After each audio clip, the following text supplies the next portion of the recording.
kind, benevolent ruler decided that he had had enough of the evil being around. And he's like nothing can exist in my kingdom that is not love. Kind, benevolent. And so slowly all of the evil got like he had enough. Coagulated into a big giant blob as it was making its way out of the kingdom by the power of the Kree. But then some little jackass kid saw the big blob of evil and was like, I'll love you. And so all of that evil was going to go into the child. And everybody thought that would be a terrible idea, to have it all concentrated into one kid. So they decided that they'd all love it a little. That's the real takeaway here. That's heavy. Yeah. This fantastical scenario. This crazy story. It's grim grizz. About a blob. It's making us think about some very real questions. It's like a mirror. About our own choices. Yeah. About our responsibilities. Reflecting back on us. What would you do if you were faced with a giant blob of evil? With grim grizz. Would you try to love it? Would you try to love it away? Would you run away? Would you run away? Would you fight it? Would you try to destroy it? If everyone's a little bit evil, is anyone really evil? Wow.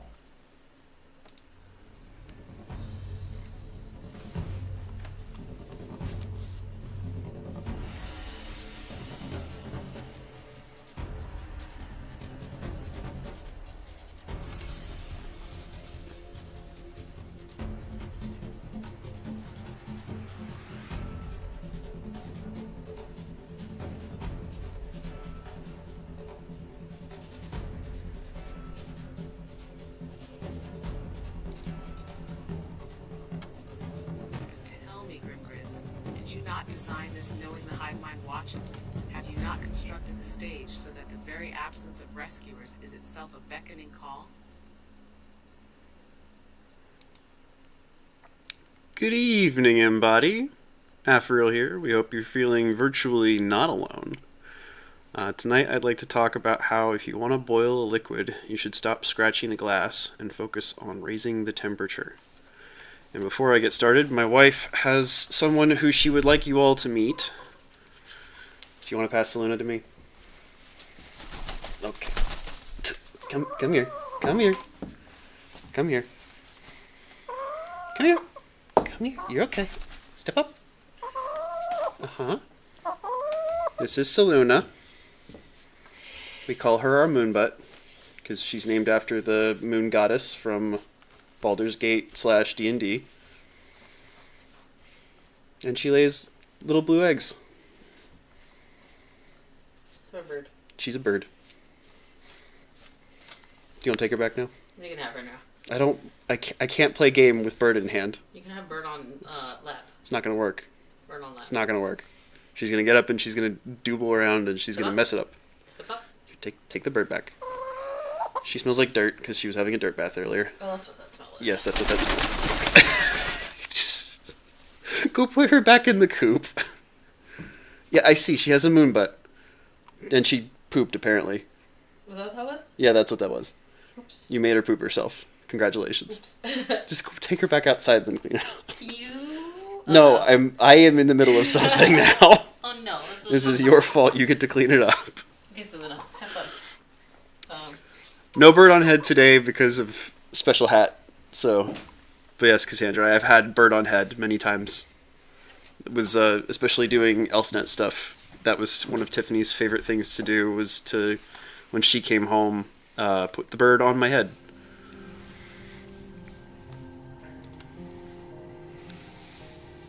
And then, howdy Cassandra, howdy Ups, howdy Noah, howdy Chris. Thanks everybody for being here. And, yeah, we'll get going. So last time, if you'll remember... No, I should have got this side. Come here. Can you please take her back She's outside? okay. She's okay. She's very clearly not happy with whatever you're doing to her. Fine. Oh my goodness. So last time, we finished fighting against the Mantis Lords, and we got the Mantis Claw, or we got the Mantis Claw, and then we beat the Mantis Lords. Oh no, Kelly. And so now we're going to be going up through the Soul Sanctum, and we're going to be trying to find and fight the what's his name? The Soul Master. It's like I just typed this. He's called the Soul Master. And what do we have here? Africa. The Mark of Pride. Yeah. Kelly. Kelly's afraid of the No, chickens. she's not. She's right here. Well, I know she's right here, but she's generally afraid of the chickens. Yet, see, she got up and left as soon as you moved towards her with Selena. Go put her back in the coop with her sisters. I will. Don't She's okay. hold her properly. She's fine, little baby bird. She's not... Okay. She's... Oh, hello, Slicarius. Good of you to join us. You miss Saluna. You missed Seluna, but if you back up a little bit, you'll be able to see a chicken. And there we go. First environmental, not death, but you get the point.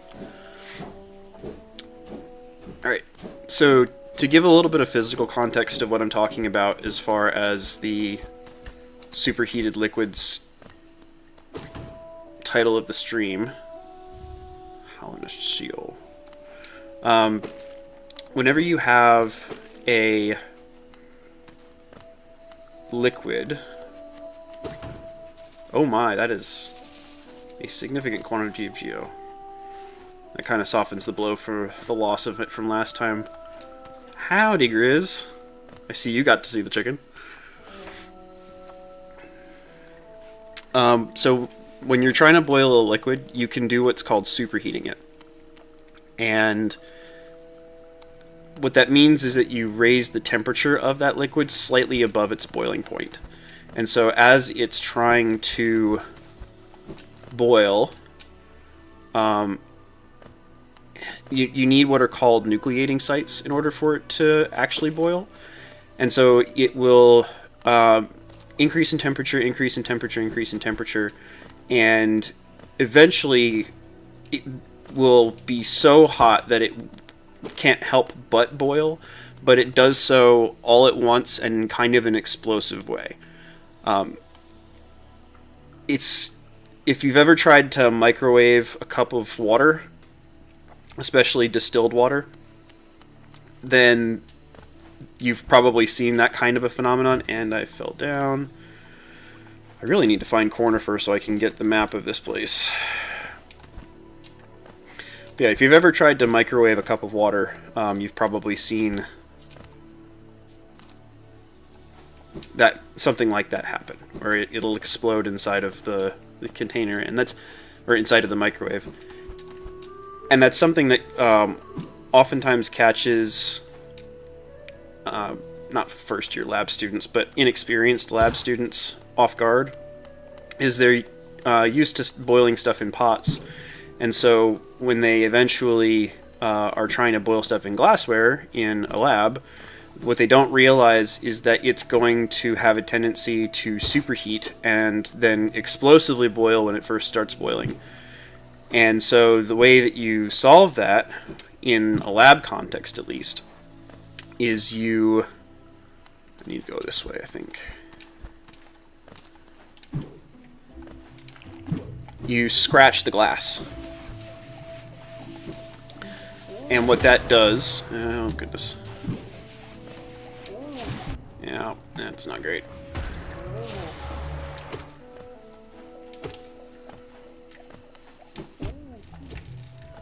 There we go. We're warming up. We're still warming up.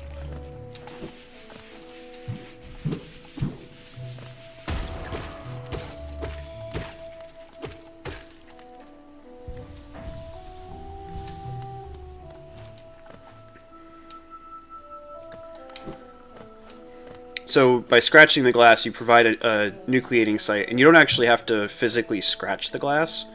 You just have to kind of get it started, and then once it's started, it'll boil from that same spot pretty consistently. Ow. Forgot that they do that.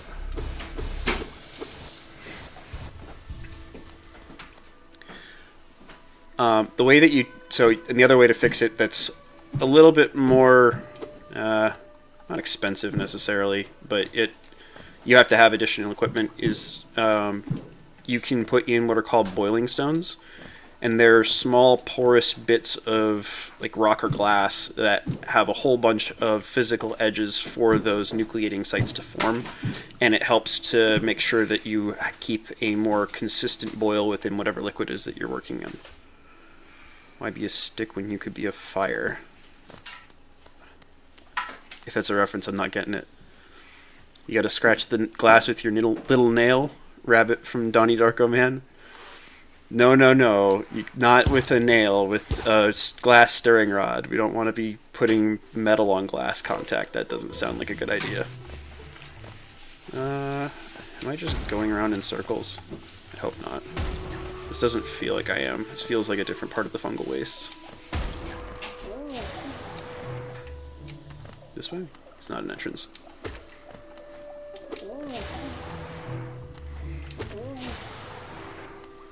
So that's kind of like the physical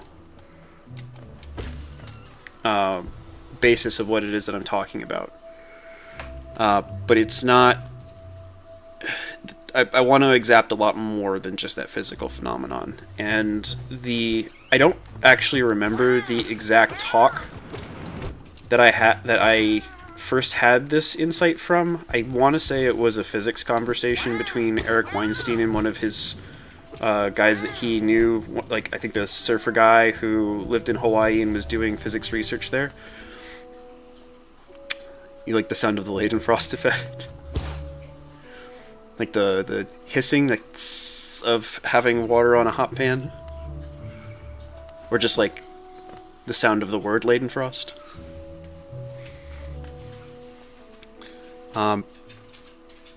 Yeah, so this is kind of a response to that talk. But it's also... That was just embarrassingly bad. It's also just, I think, more generally salient, and I think it has some level of applicability to the whole, Fox versus Lion talk, controversy, whatever you want to call it. And I might be forcing it a bit, but I think that I can shoehorn that if I try.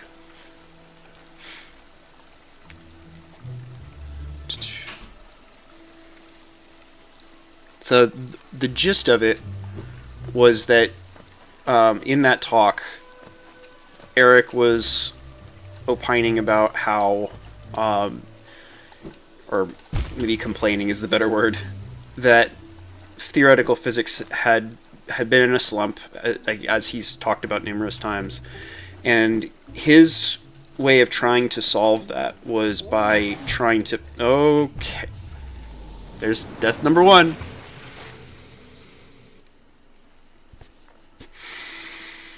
Okay.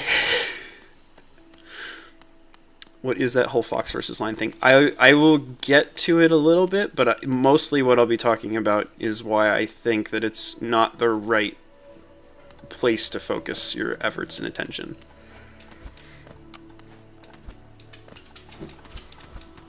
And we go over here. My gameplay indicates that I am not quite firing on all cylinders just yet, but I think that as I get going, I'll be warmed up and it'll be good. Just gotta get it out of the way, you know? Just gotta get that first death, get it out of the way, and then now that it's out of the way, I can play like a normal human being. I don't think it's that way, I think it's this way. You see, this is why it's a pain in the butt to not have the map. Can I just get up this way? Maybe.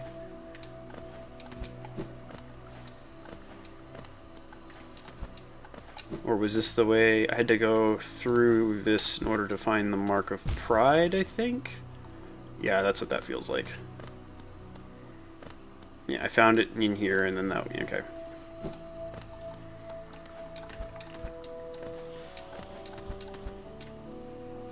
I've not been paying attention to TLC outside of these streams. Yeah, I'll get to it when I get to it, I think. Because I kind of want to talk about the rest of it first. Oh, there's something over there.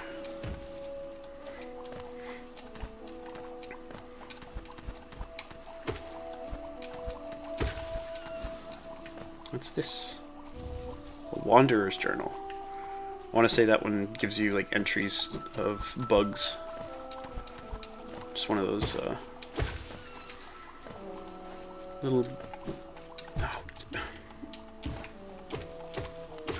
There we go.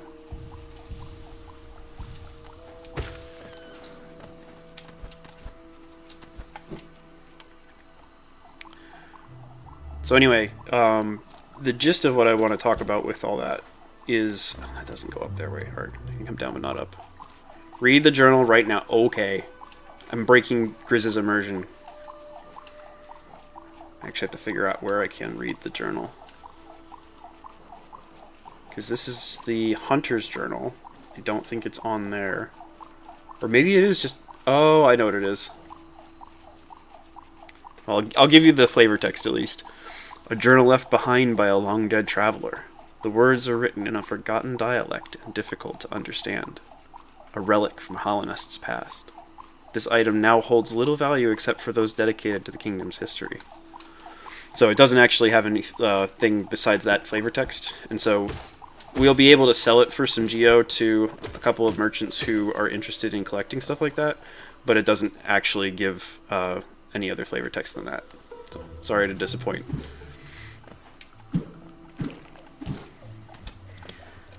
And then up here... Try not to get hit by the exploding bombs. Or bounce off of the little spiky mushrooms. Oh, I thought I hit it twice. Okay, well. Not a good sign for the rest of the stream. Mapper Steve gonna buy it.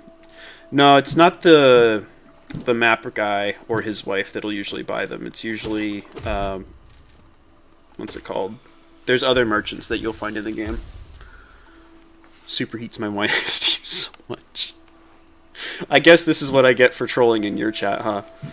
But yeah, so the gist of his sort of argument and what he was trying to accomplish was that there needed to be a place for the best and brightest minds in physics to come together and have free and open discussions. And while I do think that that's probably part of the solution, I also don't think that it's really the place that much focus should be given to. And I'll get more into like why I think that that's the case, and what, like, especially in terms of like the long-term productivity and health of a field. I think that it's going to be a lot more impactful if, rather than focusing on the sort of elite theory of a particular field, that it's probably going to be more productive in the long run if you try and raise the temperature instead of scratching the glass. And kind of what I mean when I say that is, oh gosh, this is so annoying. Rather than trying to focus on creating nucleating events for, like, I have to deal with these first, sorry. I'll call Eric up and let him know Af thinks his foci are skewed. If you actually put me through to Eric Weinstein for this particular conversation, that would be incredible. And I think that that's, like, you got an interview with Benjamin Boyce, Grizz, so clearly you're on the up and up. You can get me some contacts with some folks, right? Just gotta ask nicely and keep donating to your stream. That's how it works. I think he's up here. There he is. Back the shade. I'm trying to remember where Cornfur is. That would probably help.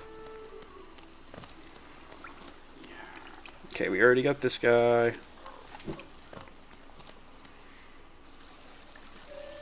Something got hit twice, but it wasn't Mr. Mushroom. No, it was not. It was the little vessel, the little knight. And I can't time my jumps. Okay. The bug was out of frame. I didn't see it before it hit me. That's such nonsense. You're a turd.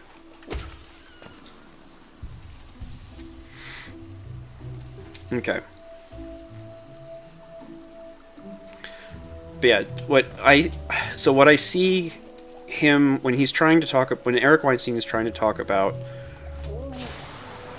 improving physics by trying to take the top level people and make them even better, that to me is like trying to boil a liquid by scratching the glass rather than trying to bring it up to temperature.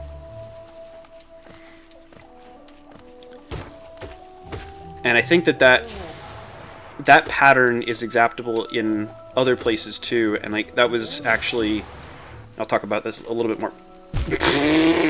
Beautiful. I'll talk about this a little bit more later when I get to it, but it was actually the subject, or part of the subject of a white paper draft that I wrote when I was in the Army that I never really worked on getting published. Am I going to do the same thing again? No, I'm going to dodge the acid this time at least.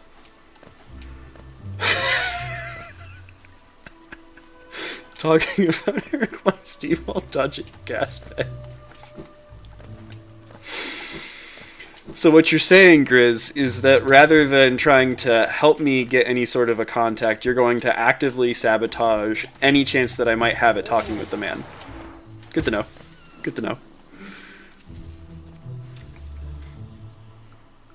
But yeah, so just as a kind of like a, I randomly soul blasted. So like just as a more simplified example of what I'm talking about, the way that you win a vegetable growing competition is not by just growing a single vegetable or growing very few vegetables and then putting all of your eggs in that basket. The way that you do it is by, I can't do that yet.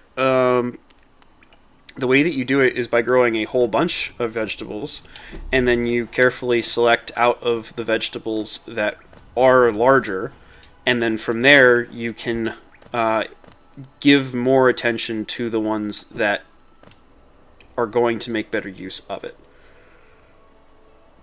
And I'm trying to remember, because we got that, and then where do we have in Green Path? I may go and try and find Cornifer down in... Well, actually, no, let's go up to Dirtmouth. That's probably the better option here. Stagway, or just go up myself? Probably just go up. A vegetable in an egg basket. This is a metaphor. The fuck out. It's an eggplant basket. There, is that better? Don't put all of your eggplants in one basket.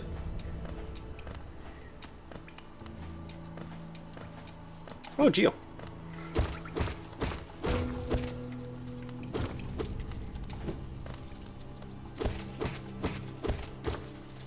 And then does this go down somewhere interesting? Maybe? Well, it's not an acid bath. It's like a little hot spring. Hopefully that's good enough.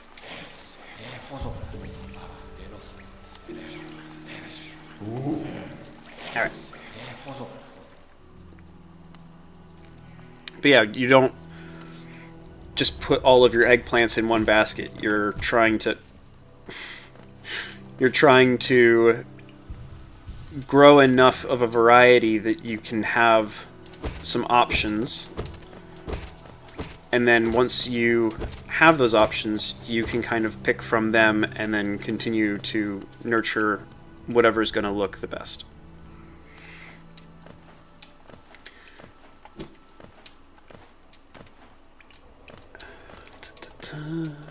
There we go.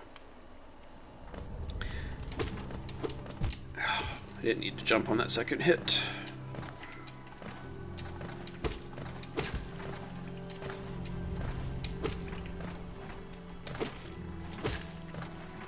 Sorry, I'm going to focus a little bit on this because I can fall a lot and I really don't want to.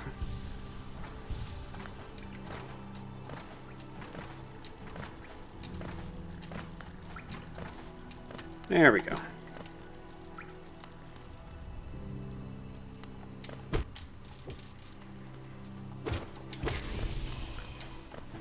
No putting eggplants in other people's baskets. At least not without their consent.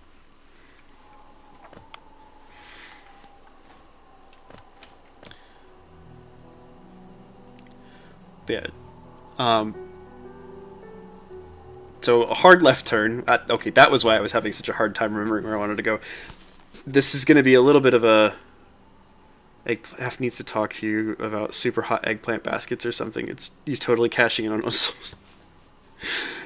No, I already tried to cash on some social capital and that didn't work out so well. So we're gonna take a step back from doing that. Hey, I can buy the fungal wastes map. Cool. Wasn't able to find Cornifer, but still was able to get a hold of it. And then I think I can update the map that way. Let's see. There we go. Okay, and then I want to say we're going towards Queen's Station? I could be wrong, but this at least gives us a basis to start with about where to explore. So we'll go Stagway. Actually, no, I can just probably fall down quickly enough that it's fine. Yeah, let's just do that.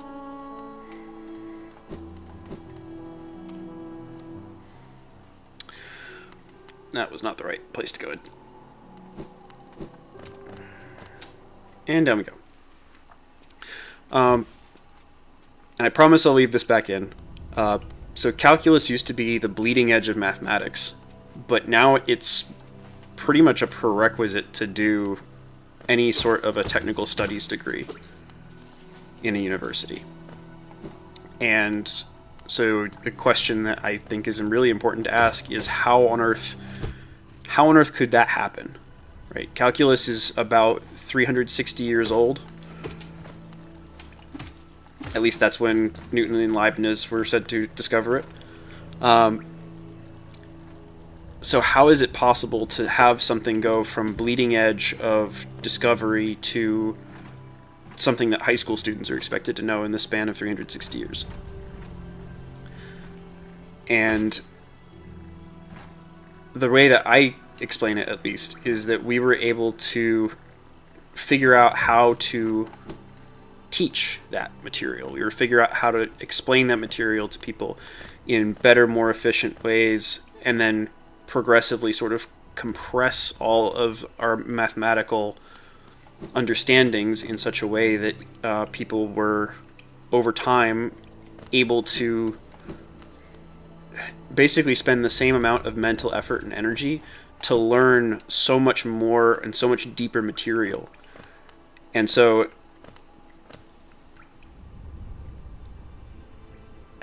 I think that, and I don't think that calculus is the only place that's been done. I think that that's just a really powerful example to look at. But look at what that has done for technical professions, right? If you look back in the 1600s, somebody who was engaged in a technical profession would be a tradesperson in a guild, and they would be able to do a lot, but they I don't want to say they would be constrained, because that's not quite right. It's more that the amount of productivity of somebody who had the same level of intelligence back in the 1660s versus in like the 1800s was grossly different, and it wasn't as a consequence of the level of intelligence of the people who were engaging in those ideas and tasks. It was purely... Okay, I can't go through there yet. It was purely a basis of we got better and better at... and not even at discovering anything, but at explaining the things that we had already discovered in a way that made them understandable more and more quickly. And a Mason, which is part of why I I don't know, it's maybe a conspiracy theory of mine, but it's like, was calculus known about earlier and it was just kept secret for a long time? I don't know. It's tinfoil hat / tinfoil hat. Alright, this I think is a boss room. Yeah. Dunk, dunk, dunk, dunk, dunk, dunk, dunk, dunk. These guys are heavy metal rockers.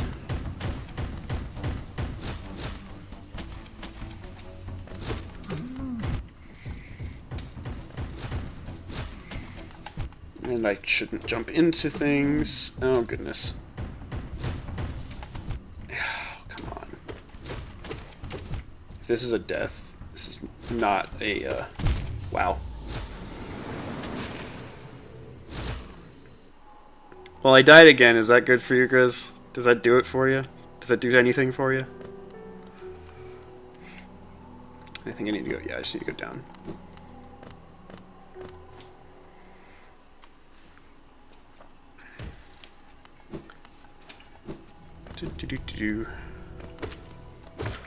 Yeah, I know. The thing is that I'm not... Like, for some reason, my brain just was not thinking about how... They're gonna spit where I am, and so I need to position myself so that where I am changes, or where I am I can change to somewhere else. That doesn't... I know what I'm talking about. I just can't articulate it. And this is not the right way. Down, down, down. Symbol of the boss fight is triggering his yes. Look, Grizz, you can riz the AI, and that'll work out pretty well for you. You can't riz me with the same tactics. It's just not going to work. Okay. Did I go the wrong way? I think I have to go up, over, and then down. There we go. Doop-de-doop. But yeah, when calculus, once we started to figure out not just discovering calculus, but how to properly teach calculus to people, and figuring out how to do that iteratively, and then also then figuring out like ways to utilize calculus in terms of controls and signals and other more complex domains. But it really started to ramp things up, because like human beings probably did get a little bit smarter, but probably not that much smarter over that time period. And there are more people, but there's not that many more people. At least I don't see that as being explanatory to the degree that it would need to be. Bracing for the trauma of your Discord chat falling for another.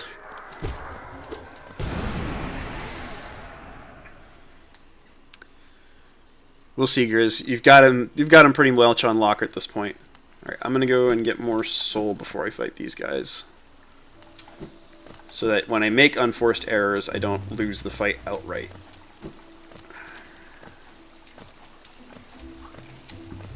Alright.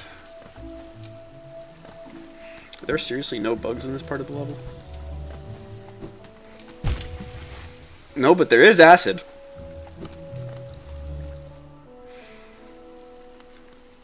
Ready for AI to reveal the Tartarian ether-free energy. I mean, I'm less keen on that and more keen on them pointing out to us all of the stupid mistakes that we've been making up until this point. And specifically, if we want to make any significant effort towards global warming, that the actual way to do that, if that's actually a concern in the first place, is by improving the hydrological cycle, because the evaporation and condensation of water vapor from the surface of the Earth up into the upper atmosphere is the most significant heat engine that we have on this planet. But that's getting into another topic that we can talk about later if people want to. I heard it was hot springs, not acid. Yeah, there are hot springs and there's also acid. And so it's kind of... You gotta know where you can go and where you can't.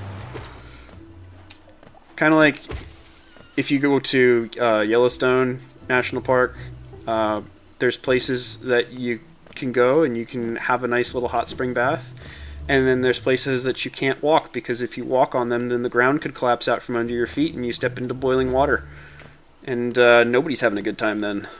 Not you, not the park ranger that has to pull your corpse?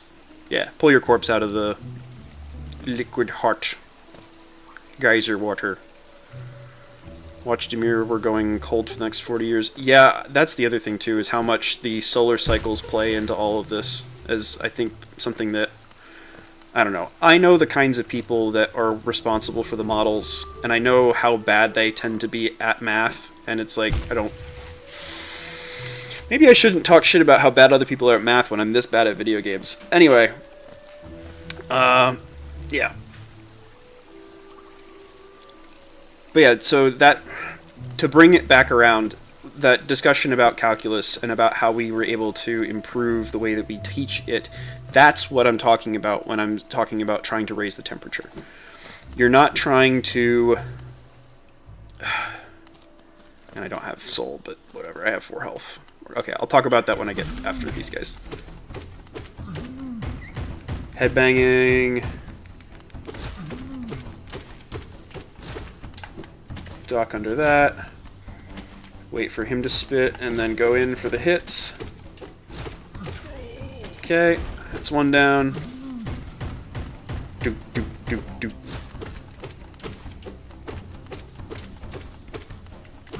And he headbangs. Ow, okay. I didn't say it, but I was thinking no hit, and so that's probably what did me in there. And what? A charm notch. Ooh, fancy.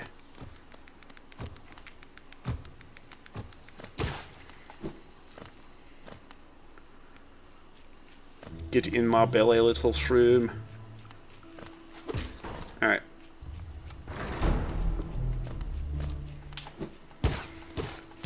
No such luck on your number 3, Grizz. I'm sorry.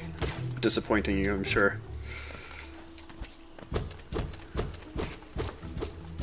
Tell me about your tell you about your charming notch.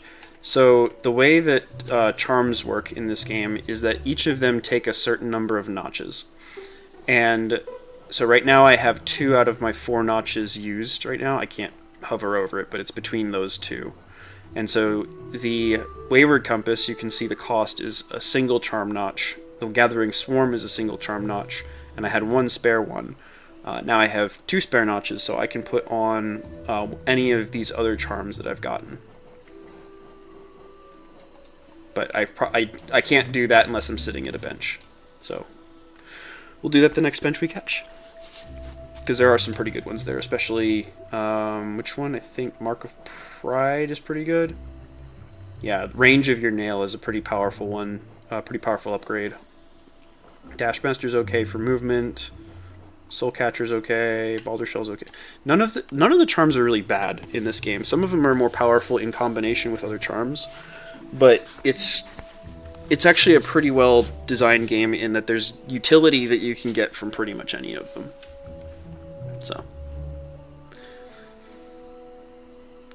but yeah. So the idea is that when I'm talking about raising temperature, if you can assume that technical competence follows a Pareto distribution, then you can push the top up by pushing from the bottom. And I think that that's something that a lot of the sort of elite theory minded folks forget. Ow, I didn't realize that it could blow up like that. Or that one of them could blow up another one. It's kind of a problem. Alright. Let's go to the stag station. Nothing is bad in this game, it's super easy. I mean, it's not... For a Metroidvania, it's not impossible by any means. It's definitely easier than a lot, but it's also, like, there's some challenge to it, and you can challenge yourself with it too. Especially some of the later stuff where you can... Oh, here's Cornifer. I wonder if he's still going to be at his post, or if he'll have already left, since I bought the map from his wife.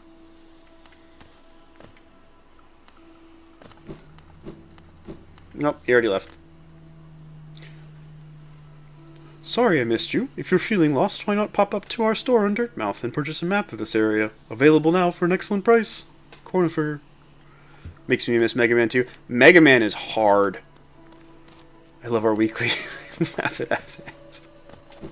I'm glad that I am able to provide an adequate entertainment substrate for y'all's amusement. Yeah, Mega Man, I didn't play too much of them. I played Mega Man X2 on an emulator, and that was hard. That was a hard game. Oh my gosh. I don't think I ever actually, like, beat it. But, yeah. Especially, like, having the save game state be a 3x3 or 4x4 code of numbers, and then you just had to write that down, and that was how you saved your game, quote-unquote. Are you not entertained? Oh, that... Oh, come in search of treats, have you? I chanced upon a unique little fungus growing right above us. I've only found it in this station, and the taste's just divine.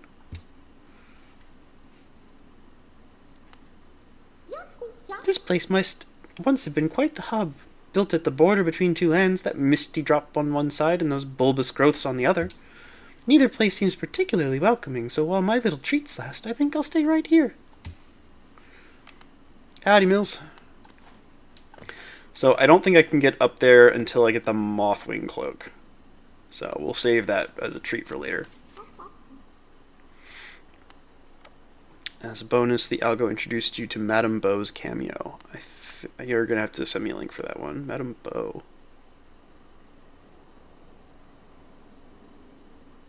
Yeah, I don't know. Okay. So I think that the whole idea of pushing the top by pushing from the bottom is exaptable onto a lot of other domains as well. And in particular, that was one of the key ideas in that white paper draft that I did not publish for the military. And one of the arguments that I made was that a really important way of improving competency... I just want to talk... I want to see the stag. See the boy. How's it going, guy? You have opened several stag stations now, haven't you? I'm thankful for the opportunity to once more travel through the kingdom. As I visit more places, I feel my memories returning to me. Like the stagways of my mind are running once more. Continue to open the stations, and you'll have my deepest gratitude. It's Mortal Kombat's T-1000 buddy or something like that. Charm up that bit. Okay. I wasn't even going to bother because it's not really that critical just yet, but I will charm. So Soul Catcher gives more soul. Dash Master makes your dash go faster. Mark of Pride I would have to overcharm for, so I don't really want to do that. Fury of the Fallen doesn't really do much for me. Probably Baldur Shell, just because that one's... Because Thorns of Agony is pretty good. It lashes out whenever something damages you, so it helps to kill things that way. But Baldur Shell, I think, is probably the best one here. The voices are super adorable.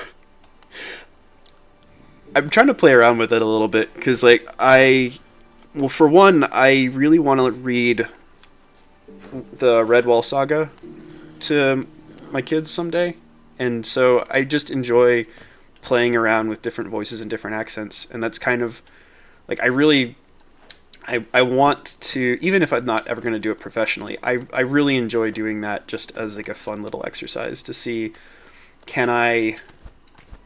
Oh, okay, here we go. Here's a little challenge. And I'm just going to face plant directly into spines. There we go. Yeah, I find it as a fun little challenge, and if I am going to continue playing games for you guys, I think that that's a really good way of sort of improving the quality of the watch through, especially for Hollow Knight, where you can kind of tell what the bugs' voices would sound like based off of the noises that they make, but they didn't do voice acting for them. And so it's kind of like, how can I take this small audio sample, how can I be a voice generating AI, but just as a human being? It's like, that's the origin of voice acting or something. Brian Jacques. Eulalia, yep. Rackety, rackety, rackety, tam.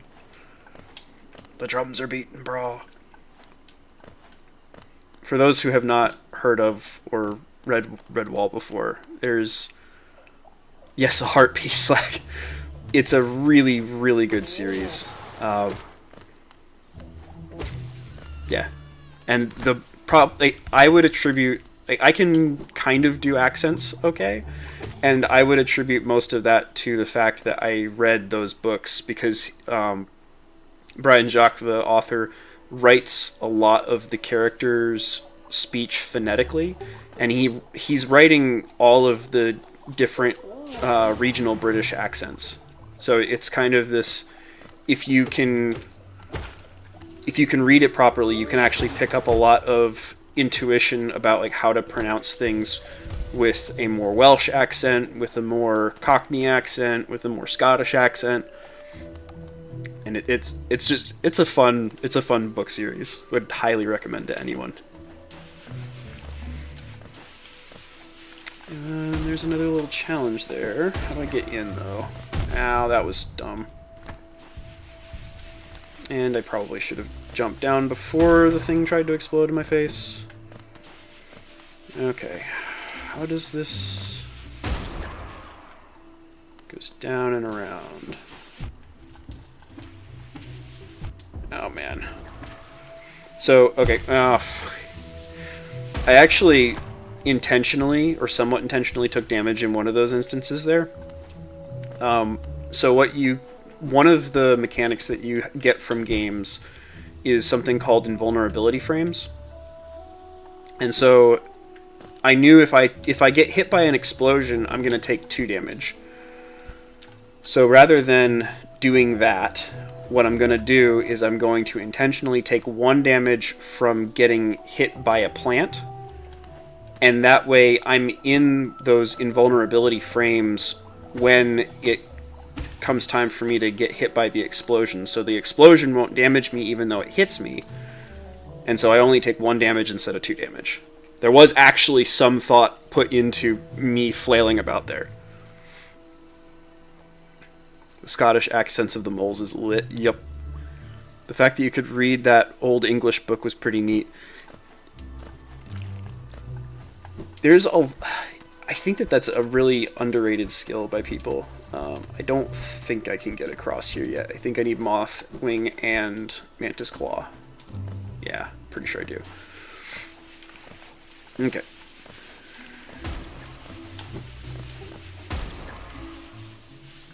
Oh, here's actually another interesting... No, you didn't miss number 3 yet, Grizz. Another interesting point to make with Metroidvania-type games. You can kind of know what sorts of power-ups to expect just based off of the fact, like, what are the common movement techniques and movement upgrades that you get within Metroidvanias. So I already have... Well, you start with a jump. I have wall grab, right? I have dash. So double jump is one of the ones to be looking out for. And then the other main one is crystal dash, which you grab a wall, you hold on to it, and then it lets you go flying across the screen. There we go. Yep. 4 hits. Cool. We're just going to check and see what's over here. Actually, I don't really care about killing you.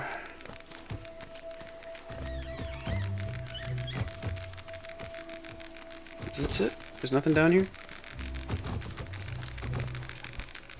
Nothing down there, at least. Let's see over here. Okay. I do need to get past you.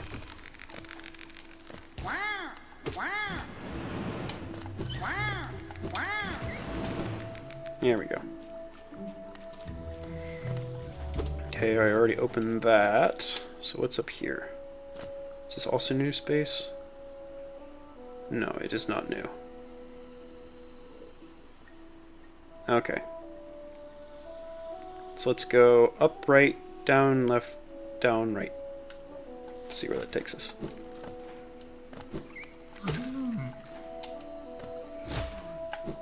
We're just gonna dodge past you and be on our merry way. Where's the slide? What slide?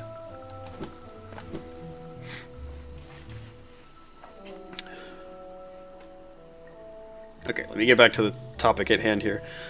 So, the main difficulty that I see with the kind of sort of elite cultivation theory, I guess. I don't know if that's the right way of conceiving of it or talking about it, but that's kind of the way that I am thinking about it, and so I'll just go with that until I find something better. And oh gosh, that was close. The main difficulty that I have seen is what do you do with the quote-unquote failures? Because that's often how they get labeled. Don't look at the map while you're in danger. Is this open yet? No. So this will open at some point, but it's not open yet. I think I talked about this actually on my first appearance with Chad when I was... See, that's just irritating. Why would you explode and then cause another one to explode? It's just rude.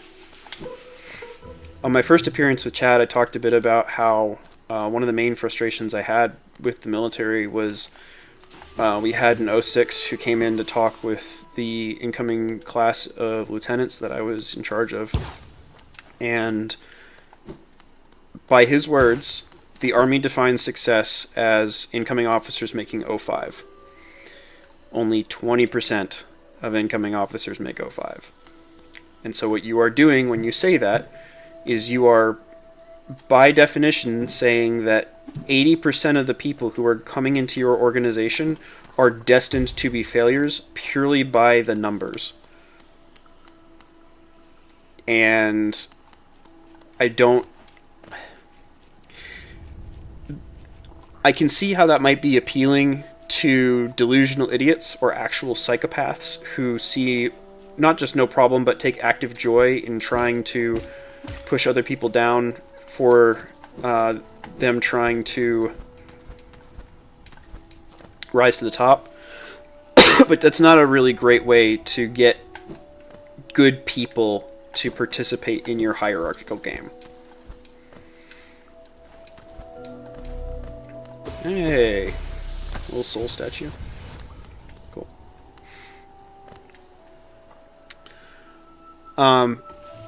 You have to have meaningful off-ramps for people to join other professions.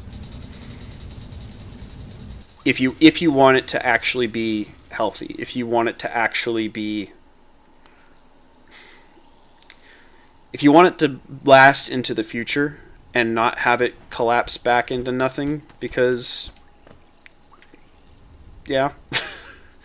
Then you have to make it a game that everyone can win. Including the people who are the quote-unquote losers, right? And not even that they necessarily are losers, just that they're not the top of the top. You have to have a way for them to give a meaningful contribution to the system, and then for that meaningful contribution to be appreciated, to have a degree of gratitude towards them for doing that.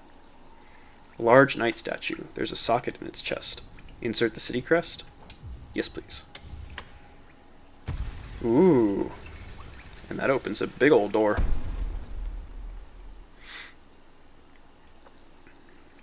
And so this is where I want to kind of bring in fox and lion culture. And it's maybe a little bit shoehorned, but I think it is relevant because a big part of the issue that I take with that whole discussion is that it's so focused on elite theory. It's so focused on what's happening at the very top of the system, and it completely ignores anything and everything that's happening below the top of that system. I forgot about those. Gotta remember how to dodge them. It's a strange game. The only winning move is not to play. But there has to be a way to adjust the game in such a way that it makes it positive sum. And that's kind of what I've been trying to figure out for a long time.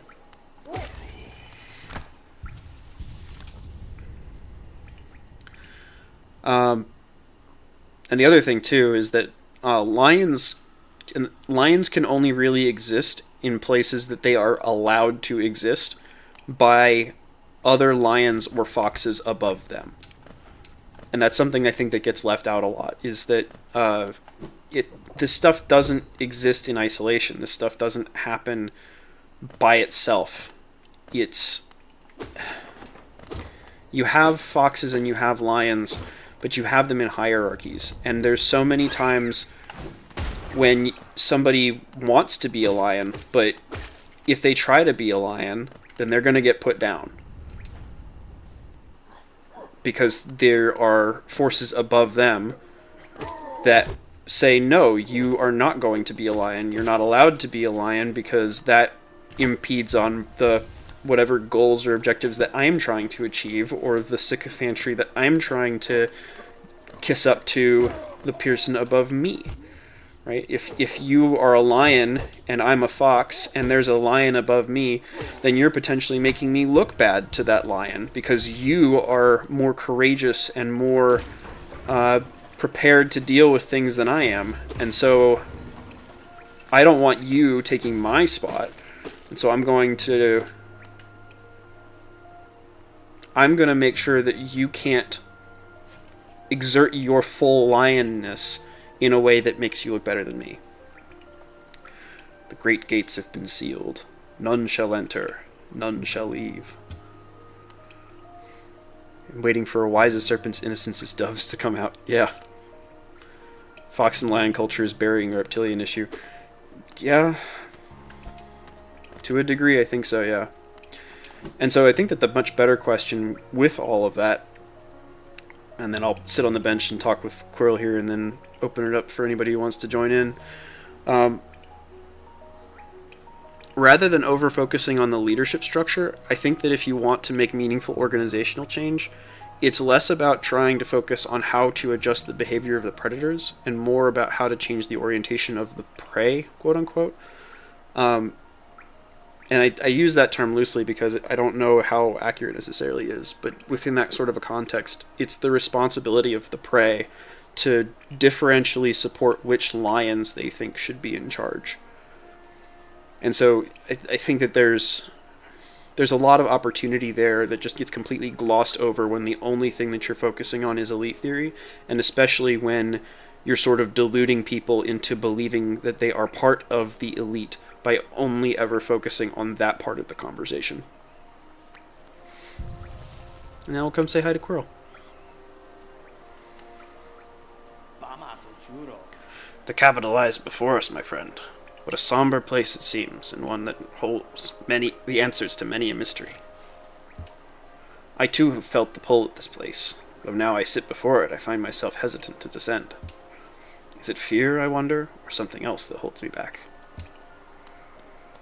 So, you can't really see it here because they couldn't render it, but the idea is that you are in sort of like an overlooking tower window that you can see out the rest of a city below you. But yeah, actually, let me properly do this. Hanging out on the bench in the game, and now we'll go and hang out on the bench in Discord too. If anybody wants to jump in and chat or share their thoughts or opinions or tell me I'm full of shit, you know? Whatever, I'm up for it.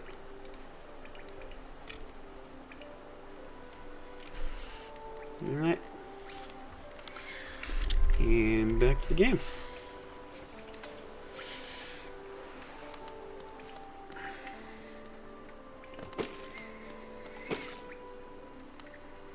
Yeah, and I think that the other kind of question in my mind is like, there's plenty of herbivores that establish their domain, right? That don't let others boss them around. They do it in a very different way than carnivores do, but there's plenty of non-predatory things to reference with that, rather than, like, and I get it, the elites are generally predatory, and so that is the City of Tears. So the idea with this, by the way, the reason why it's called the City of Tears is because it's constantly raining, because we are under... it's not the fungal wastes. There's another space that there's like water hanging out above us, and so it's constantly raining down. Howdy, Marquez. Yeah, the graphics for this game are absolutely incredible. It is absolutely a work of art in its own right. Like, independent of gameplay or anything else like that, just from the art and the music perspective, this game is a work of art, in my opinion.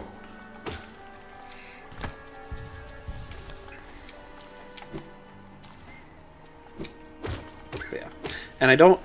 That's not to say, by the way, that I have a problem with predation wholesale, and it's not that I have...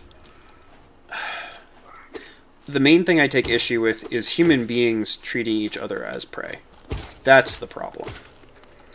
Like, I think that the predator-prey relationship is kind of the way that we can redeem death, but I think that that gets really pathologized if you direct your predator energy towards members of your own species. Have you brought me another nail to be honed? Leave it on the ground and return later, if you're still breathing. Oh, I thought you were someone else. After a nailsmith, are you? Well, you found one. I'm not much for talk, but if it's a nail that needs repair, then you've come to the right bug. Your own nail is in quite a sorry state. It's obviously not one of mine. Still, anything can be refined with enough effort and skill, even that broken blade. If you'd like, I can reforge your nail. It'll make the blade far more deadly. Oh, yes, please. Oh, yes, please.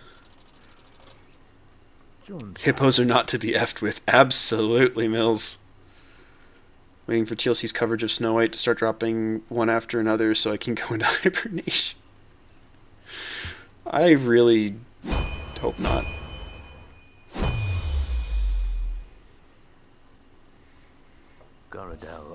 There we go. The reforging is complete. I've honed your nail's edge. You'll find it much stronger than it used to be. Head out there and test its strength against your foes. Oh, I should have... Okay, I'll do it now, but you'll actually see the nail change from instance to instance as I upgrade it. Is anyone interested in reading Cav's GPT on a live stream? You should get Joy to read that for you, Grizz. I'm sure that wouldn't be awkward. For anyone who's not aware, I think everyone who's in the stream chat is also on my Discord. Grizz is the AI Rizzler, and he somehow is able to get ChatGPT to speak softly to him. For every death Afriel doesn't experience, he must perform a task chosen by you. I will send you love and support constantly. She refused based on the content already. Yeah, I'm not surprised. Okay, I need to find Cornifer. And that was... Oh, I don't actually die in the water here. That's nice. The AI Whisperer. Something like that. So now I kill the bugs with one hit, which is quite nice. And these guys are 2 hits? 3 hits. 4 hits still? Okay, well. Can't win them all, I guess. Probably have armor or something.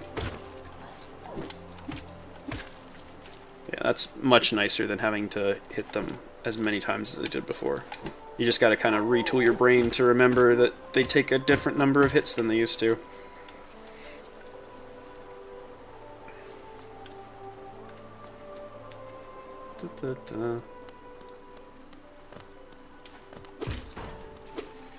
What's this? Mechanism with a simple keyhole. So, unlocked but later. I don't think I need to go this way just yet. I think it's just up. Or maybe... No. Okay. Oh, here we go. I think this one gets a cutscene, doesn't it? Yeah, there we go.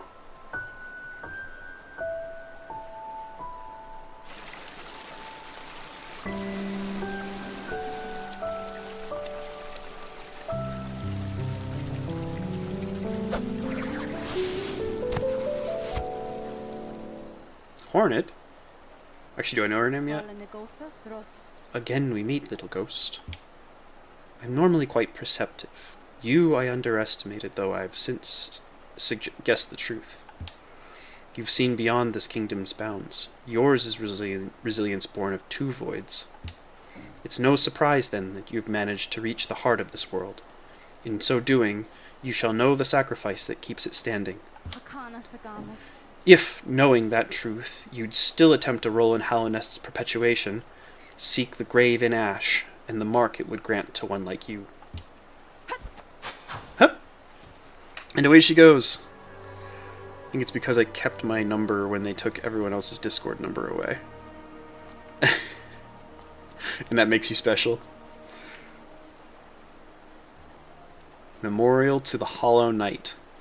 In the black vault far above, through its sacrifice, Hallownest lasts eternal. Black Egg Temple added to the map. Cool. I can show that, actually. So, I can't point to it on the screen. Up by Dirtmouth.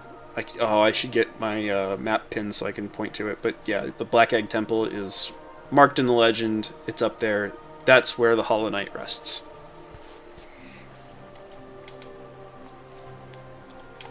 And I can't go in there. So we go back this way.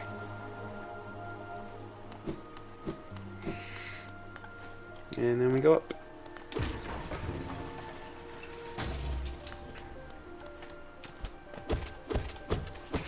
And we get some more geo.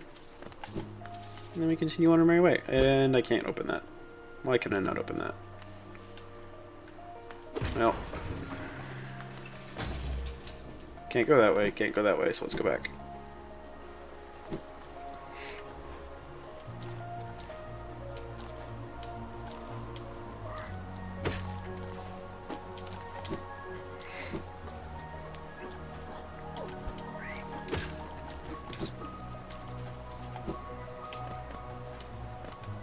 Yeah, I would be very interested to see the lion and fox talk be more oriented towards less predatory animals, because yeah, I mean, Grizz, didn't you talk about that in your conversation with Jordan Hall, that the way that a lot of elites view themselves is as, like, explicitly as predators, and that if you're not a predator, if you don't identify as a predator, then it's pretty obvious what you are, and so you better get the heck out of the way unless you want to get eaten. Oh, gosh darn it.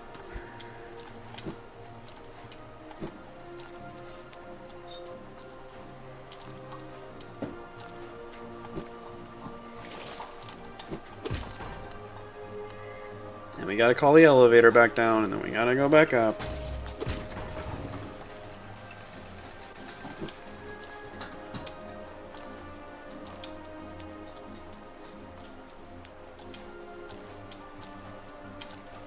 There we go.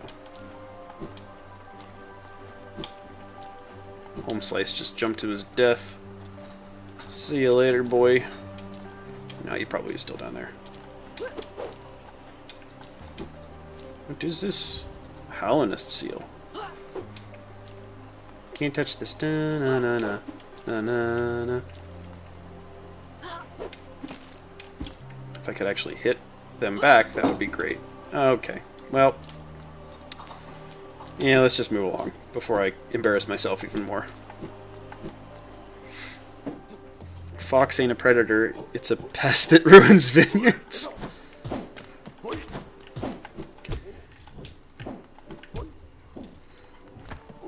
So what does that say about you as the president of the foxes? Lion Fox comes straight out of Ark, so of course it's elite predation discourse. One day those Christians will figure out how to be proper lambs. That's the thing, like, why are we talking about predators when that wasn't what folks were called to be? Aye, come searching for rare items, have you? Well, hands off. This collection is mine, and I won't be selling to grubby little wanderers. Still, I imagine you come across many interesting items in your travels. Maybe you'd care to part with some? I'll offer a fair trade for each. Velmi Artred. And so you can sell these for stuff, and then yeah. I haven't lost. I lost one shade. Ah, Halna seal. Interesting. This. Do you know of the kingdom's 5 great knights? They're revered figures of Hallanest, often mentioned in the annals of the kingdom, but only as a group. Both their names and appearance seem to have been expunged from history. So long has passed since their time. It'd be a grand achievement to discover their identities. Velmi Artred. Gachael. A wanderer's journal, eh? Though they're common finds about the kingdom, I much enjoy the deciphering of their text. Read together, they paint a morbid tale. It seems fate was unkind to those most who travel within Hallanest's ruin. Velmi Artred. Do you need pets? Come here. Oh, you're right here already. War's son? Another Hallanest seal. Pass it over. I enjoy collecting their like, but there's little information to be gleaned of each. Mind you, they do keep a nice shine about them, and there's nothing wrong with appreciating something purely on aesthetic merits. Helmadelka. Looks like you don't have any relics on you. If you manage to find any in good condition, bring them to me and I'll give you a fair amount of geo for them. Called to be both, not one or the other, Jesus is compared to both lions and lambs. That is a good point. And a goat. The G-O-A-T.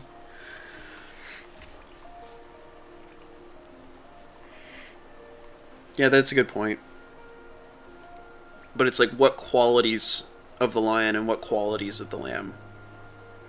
Because if it's being used clearly as a metaphor or an exaptation, and so there's elements of lionhood that are pretty clearly non-Christ-like, and elements of lambhood that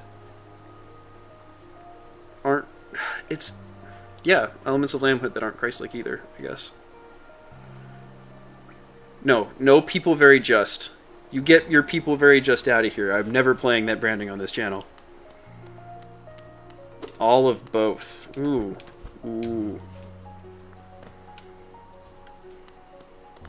I'll have to think about that. I think we just came from this way.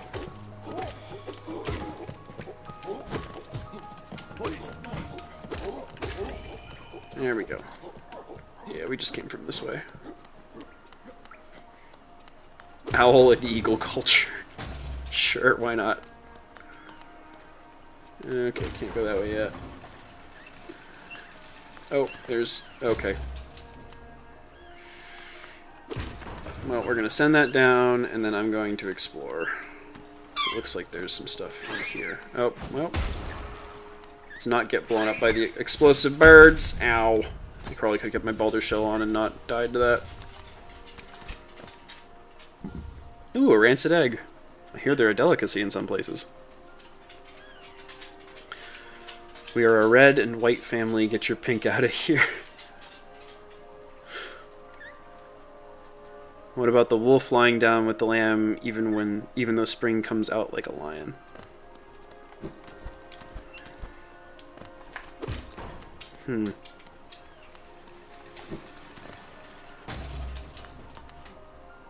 Birds aren't real. Birds are a psyop. There are a bunch of drones sent to scan you and like keep tabs on everybody. I see you. I see you right there.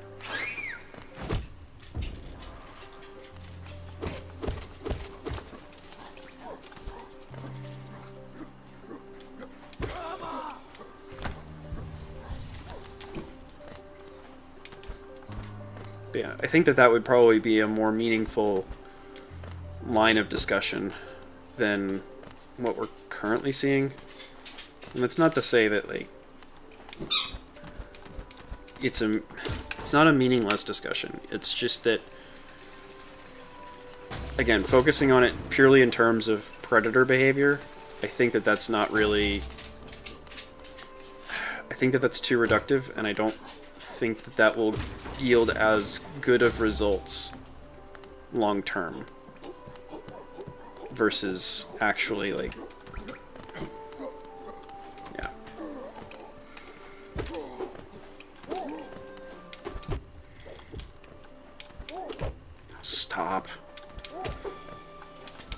by stop, I mean me stop, because apparently I can't execute on simple tasks without taking lots of damage. I've heard that. I can tell you for sure ducks are real. Well, of course they're real. Ducks eat bread. They do, they like it. Made a bedtime story about foxes for his kids years ago. They ran back and forth along a trail of traps until the hunters stepped on them. Uh-huh. Wily little buggers. Oh, gosh darn it. There we go. Yes, Kaylee? Are you my sad pup? I walked you and I fed you before stream today. No, we have not gotten number 3 yet, Grizz.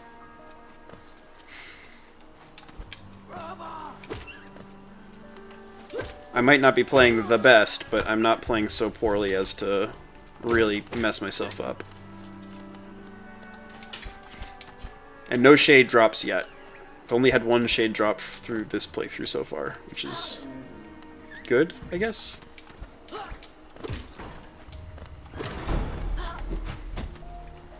Okay, now that's open. Now we can drop down here. Whoever is uncomfortable with the predator language probably needs it. Those uncomfortable with the prey language probably really need that, yeah.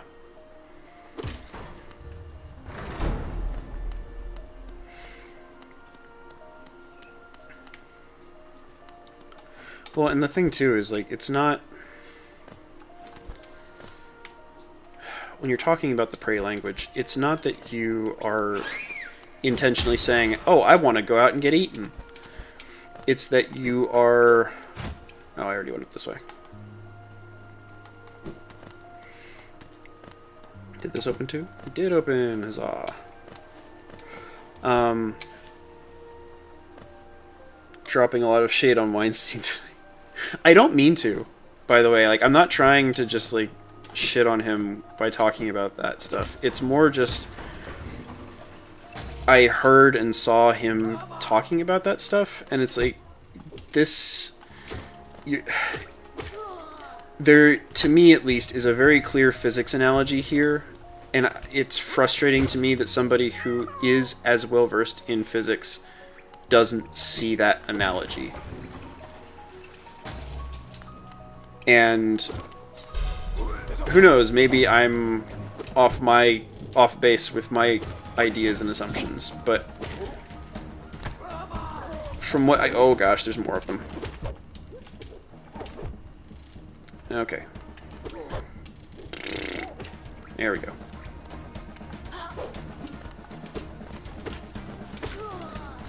Heal all... Okay. I thought there was going to be a stage 3 there. Oh, Cornifer! I would like a map.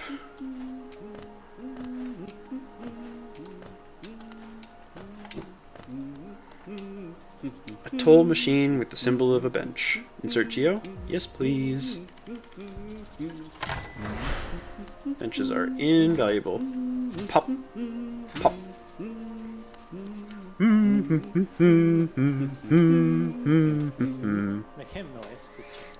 Isn't this a change from those twisting natural caverns?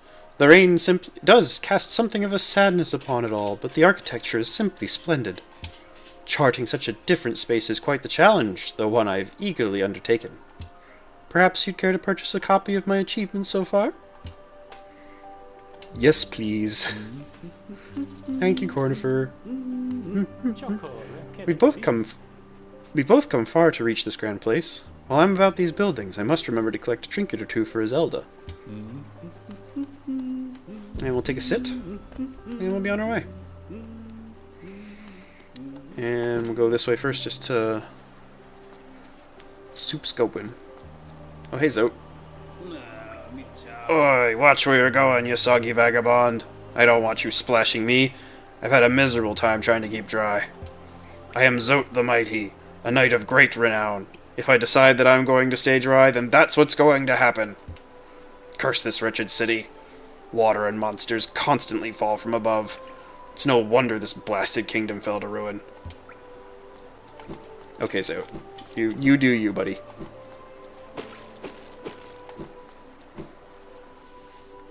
Chicken and not wild rice.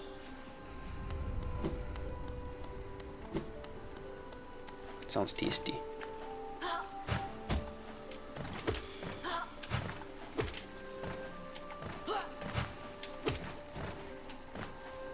And these trees will be relevant later, but they're not useful just yet. Oh gosh. Okay, there we go. These are dream trees. They're basically little mini events where you have to go and jump around a bunch, and they're kind of fun. Nothing in here, no secrets. He looked like your uncle, Uncle Zote.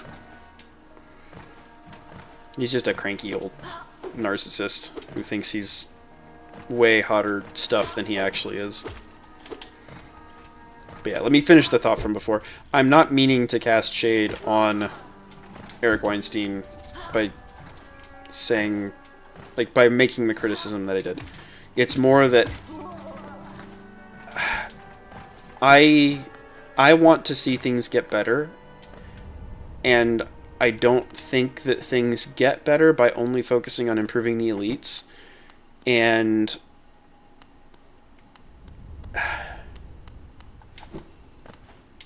yeah, that's it. I want to see things approached in a more holistic way rather than just focusing on the very tippy top of the hierarchies. Always die in this room. Well, hopefully I won't. We'll see though.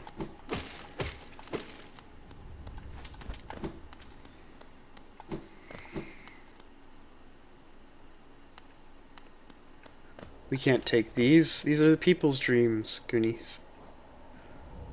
I was never a huge fan of that movie. I don't know. Toll machine with a symbol of a lift. Yes, please. If you're not playing Morpheus to the Hikikomori, you're wasting human resources. I tend to agree. I don't think that that's necessarily the only game to play, but when you consider like how difficult would it be to raise the ELO, and ELO is a relative thing for most games because it's based off of, like, we're centering the median or the mean around a particular value, usually like 1,000. And so it doesn't work quite to say just talking about the raising the ELO, but if you were to raise the ELO, quote unquote, 300 points, you're increasing the whole thing up an order of magnitude almost.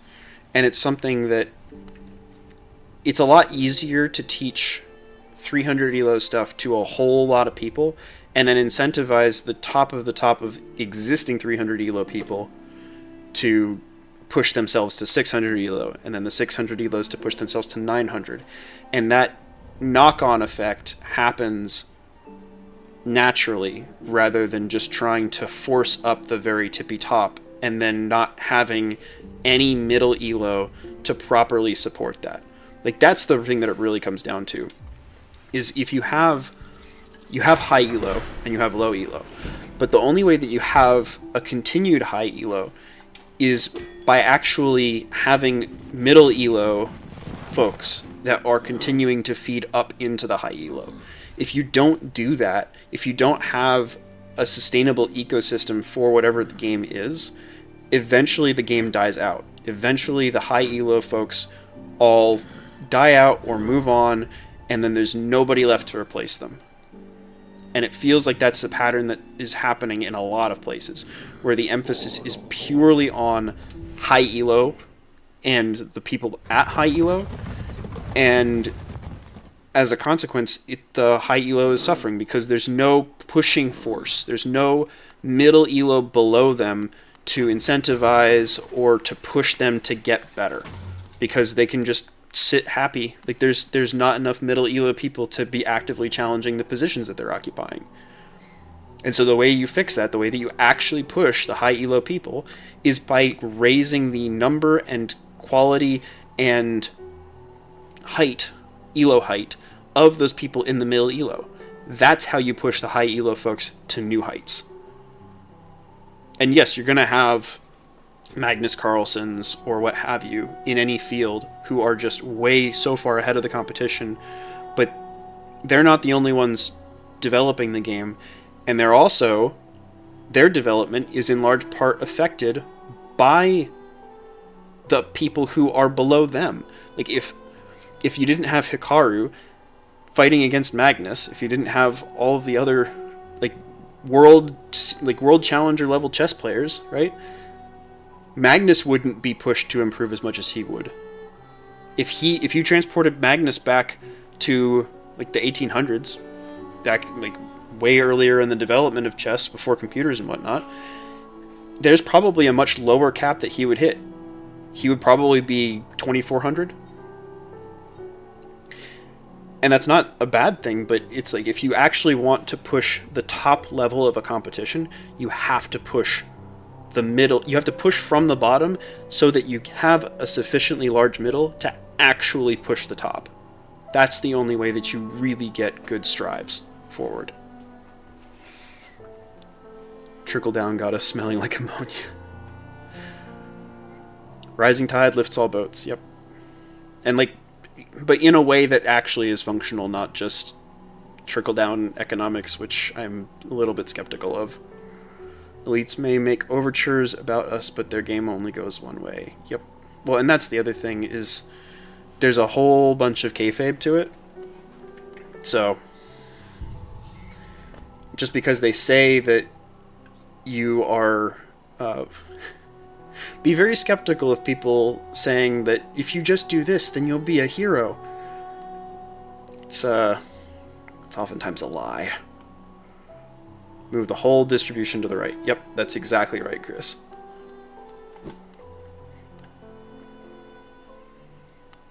Pampanada. Actually, no, because I think I have just enough geo to get the lamp from Sly. Although, we'll see. Not much geo. Nope, 200 more. Okay, well... I'm sorry, I didn't mean to wreck your store.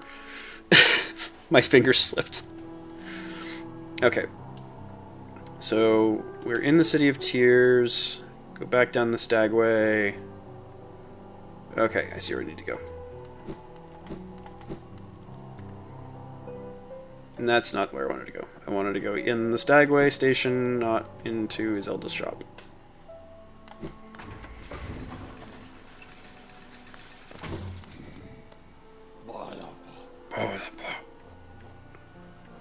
City storerooms. It's a good goal, but it has been tried in very dumb ways. Common Core and No Child Left Behind. So, the thing is, I don't think that those things actually were trying to accomplish what I'm talking about. Because those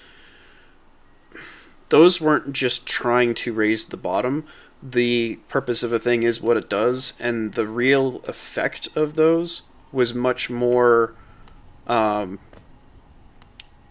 taking what was slightly above the bottom, like the low middle elos, and pushing them down to be at the same level as the ones at the bottom. And call me a conspiracy theorist, but it seems like that was what the frickin' intention was.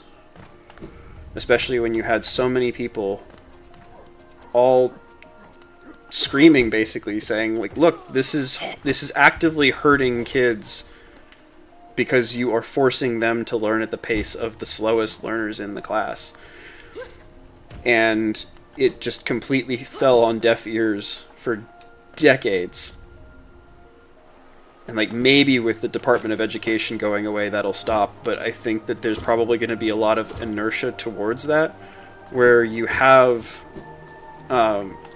people who were raised within that teaching paradigm, and they're going to continue teaching along that paradigm, even though it doesn't necessarily... Not that it doesn't necessarily make sense. It doesn't make sense. It doesn't have good effects. Measurably so. So, I don't know.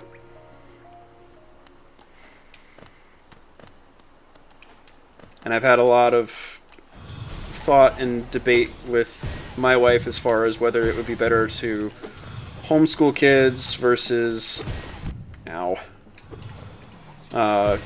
having them go to public school, and I don't know what the right answer is. Because I don't have much faith in public schooling to actually give a good education, but at the same time, soul sanctum. At the same time, I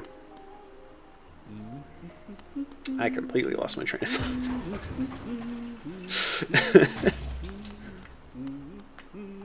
Wait.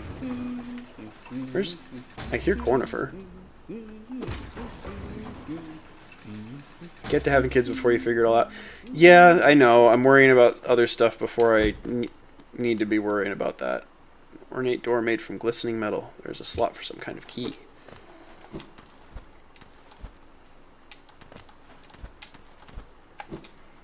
Can I get up there or no?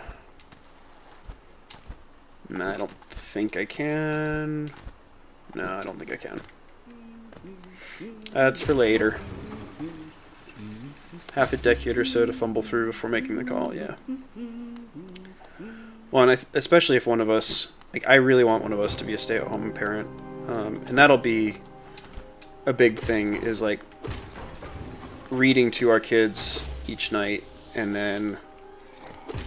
Because that was a bit... something that really surprised...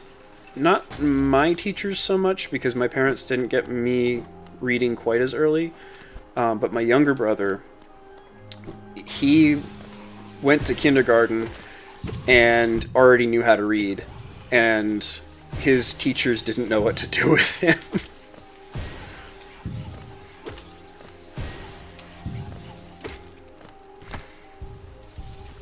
So there's also that aspect too of even if we have our kids going to school and then they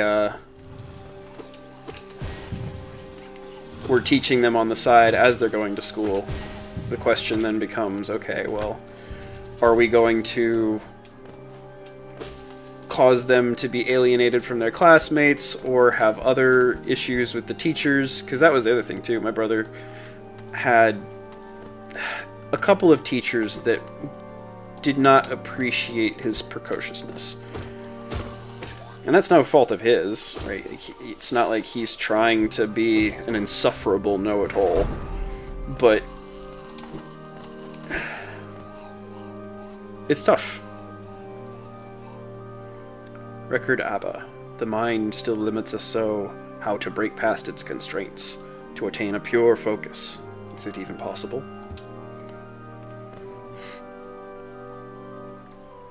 Reason I'm considering public school at all is the annoying people who are so against public school, especially in church. The troll in me can't handle it.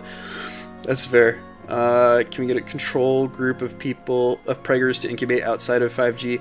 It's going to be hard to do. Socialization aspect outweigh any of the education. And that's the thing, Slack. Like, that's the thing for me, is like, growing up, the focus by my parents was very much more on the education aspect of things regarding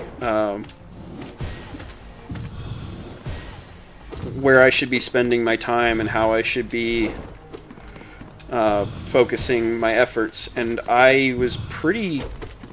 I would say I was pretty badly under-socialized by the time I got to college, and it caused some difficulties for me.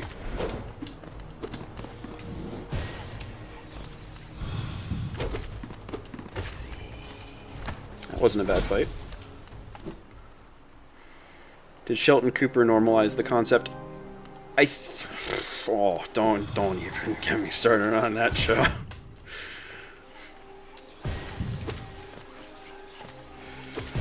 I think that was already a trend before that was a thing, but I don't know. Yeah, I didn't get to heal, but I didn't take an extra damage because I have the Balder Shell on. Ow! I do not want to die. Please. Okay, I'm going to heal down here. There we go. This guy's in like a weird cramped space, and he's teleporting at times and in ways that are really annoying to deal with. Oh my gosh. There we go. Thankfully I killed him. Am I gonna die anyway because I don't have the soul to heal? Daughter is testing in 90 to 99th percentile for academic tests. She needs to learn to be human around her peers instead of a feral beast. You can't train that. Yep. Yep. And I think that, like, on a much deeper spiritual level as well, I feel like that's actually the more important part of why we're here in the first place. Like, I don't think that we're here to cultivate our smarts. Like, I think a big part of it is how we engage with other people. And so, if that is the point of us being here, then what good would I really be doing my children by taking away the easier opportunities for them to learn those sorts of lessons? Okay, can I just... There we go. Cool.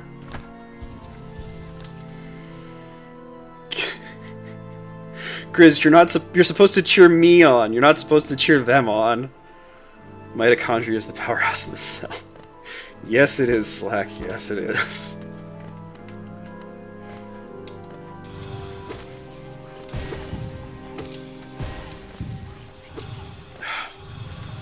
Stop teleporting everywhere.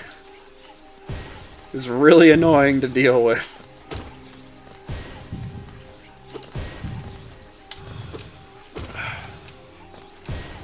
Ow. That was just a bad pathing on my part. Can I get... Please let me hit you. Thank you.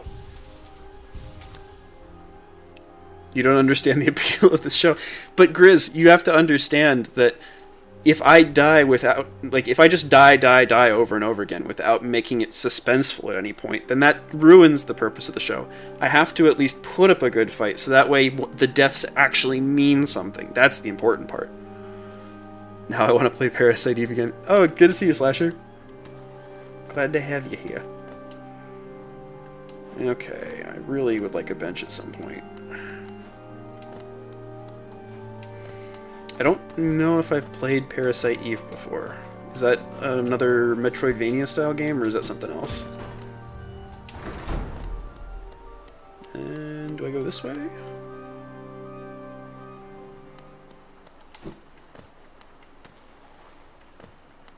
The only good thing about this game and you not dying is when you get to the end and start Half-Life 2. Ooh, there's an idea. Should I do... yeah, this is the next boss. Should I do like a community poll for like what game I should play next? Yeah, I think I'll probably do that. I really want to do Deus Ex, so I will say that is my preference, but we'll put a couple on there. And I do want to do one that's a little bit more narrative focused. And if you want to watch me do a first person shooter, I will die a lot, so there is always that. So good for his time. Tried it again last year. Tank controls are dated. Let's look into it. Alright, here we go. Boss fight. You can see him rising in the shadows in the background, if you look carefully. And here he comes. The Soul Master.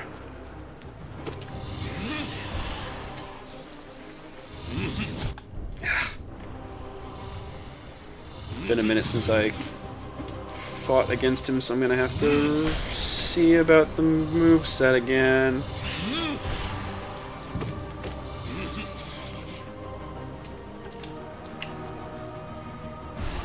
More focused on just not getting hit than getting hits in for now.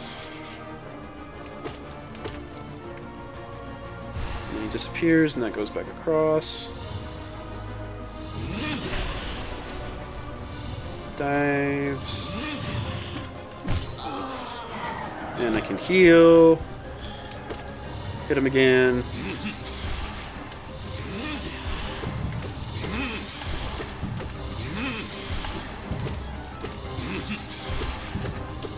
There we go. I'm getting some good hits in. Oh, he faked me out. I forgot that's one of the things that he does on the later stages of the boss.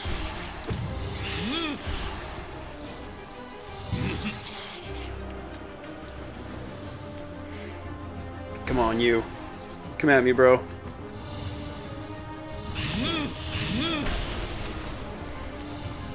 Didn't get me that time. Yeah, I didn't get the third hit.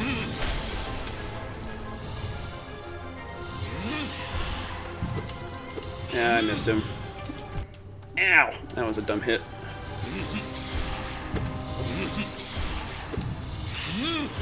That was a dumb dodge, but I can still get away with it and heal twice.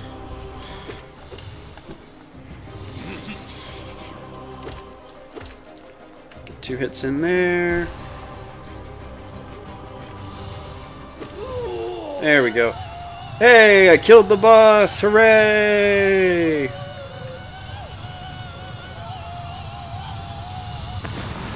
Very extra. Now let's absorb this ability. Wait a second. Uh-oh. Ah! He's not dead yet. What the heck?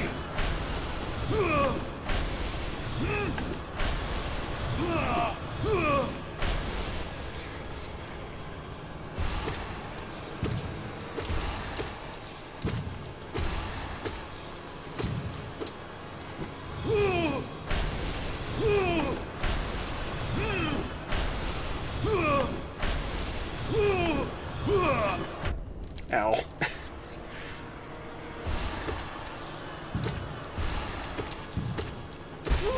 There we go. Now he's dead.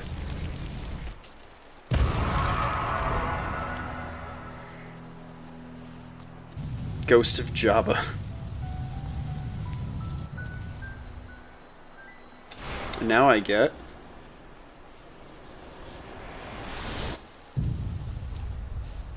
the Desolate Dive. Press B while holding down to strike the earth with a burst of power. Spells deplete soul by striking enemies.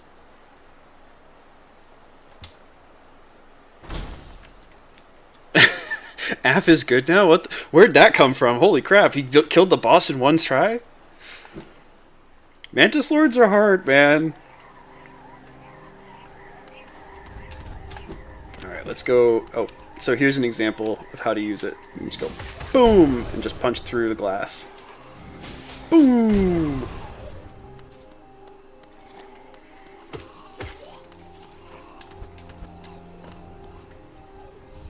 And we get another Hallowness seal.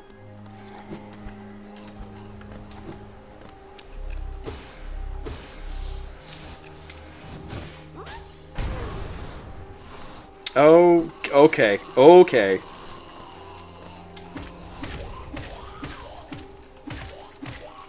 Good lord.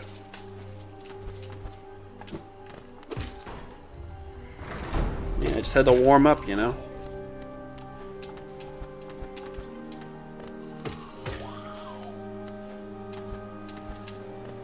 What time are we at, by the way? Oh, we've been going for a while. I'll probably cut the stream soon then, because I killed the boss that I wanted to kill for the stream. And we're not having any takers as far as coming and joining me on the gaming couch, so probably get up to the Stagway and then we'll call it a night, unless somebody does want to come in. Let's see. But first I have to get to the Stagway station, and to do that I have to remember how to get to the Stagway station. There we go. Although, did I leave? Oh, there was a caterpillar. That's right. There was a Desolate Dive that I did. Not this one. Over here. Over here. This one. There's the caterpillar. There you go, friend. You got it. Oh, hey. How you doing, Noah? I'm doing pretty well. How are you? Not too bad. Actually had a good fight against the Soul Master, so, you know. Yeah, it was really good. Oh, Slack is saying to mention the camping. Oh, yes. So we will be... we will be doing a camp out up at Fort Worden State Park. Okay, hang on. I will talk about camping in just a second. There's your number 3, Chris. Noah distracted me. That's my excuse, and I'm sticking to it. So, August 12th and 13th, we're going to be doing a camp out at Fort Worden State Park in Washington. Doing an estuary around a campfire and having a grand old time. A whole bunch of people already confirmed to be coming. Noah, who is talking with me right now, Sicarius in the chat. His wife and daughter are going to come as well. And then Nate and his wife are going to be coming, although they'll be staying probably somewhere else. They're not the camping type. And, yeah. Who else? Who else is coming? I don't think Father Joe's going to be able to make it. My friend from here in Bremerton will be there. Matt from the Tacoma Estuary, who's made some appearances on some TLC channels, is going to be there. Am I missing anybody? Not off the top of my head. Okay. Oh my gosh. Just getting... Well, at least I got the... Oh my lord. You guys are horrible. Okay. Now let's go to the Stagway.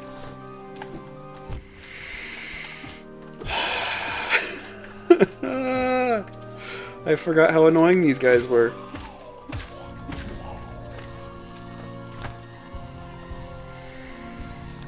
But yeah. Do you have any thoughts on any of the stuff I was talking about, Noah? Education, or foxes and lions, or the raising the temperature rather than focusing on the nucleating sites? I think it's good. I think there's always the balance. Yeah. I mean, that's kind of the boring answer, but it's the right answer, though. Yeah, it's how do you make a system that helps the most people. But you can't make it for everybody, right? And so how do you provide enough support on the back end to have an out for everybody in the process if you can't make it perfect for everyone?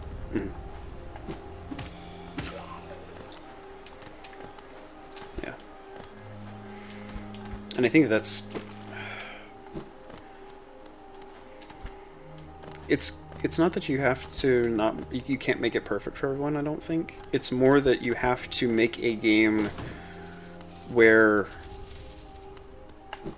there's a way to win even if you lose. And I don't mean in just like a participation trophy sort of a way. I mean in a way where... Like, say you have a really, really... This is just the example that comes to mind because I've worked on the shipyard. Say it's really, really difficult to gain the skills necessary to be a nuke petty officer on a submarine. In order to... do I have to go all the way down and all the way around? Maybe I do. I thought there was a way to go right back across to the Stagway station, but apparently not. Anyway. There's still going to be a lot of stuff that those individuals learn and a lot of progress that they make. And you shouldn't... They shouldn't be deemed as failures just because they didn't reach the highest heights. Especially not when you are intentionally removing people based off of some sort of a grade system. Like, you want to make it so that people can still meaningfully contribute even if they are not elite levels of whatever it is that you're looking for. Yeah. It seems to be that's how would I say it? Like,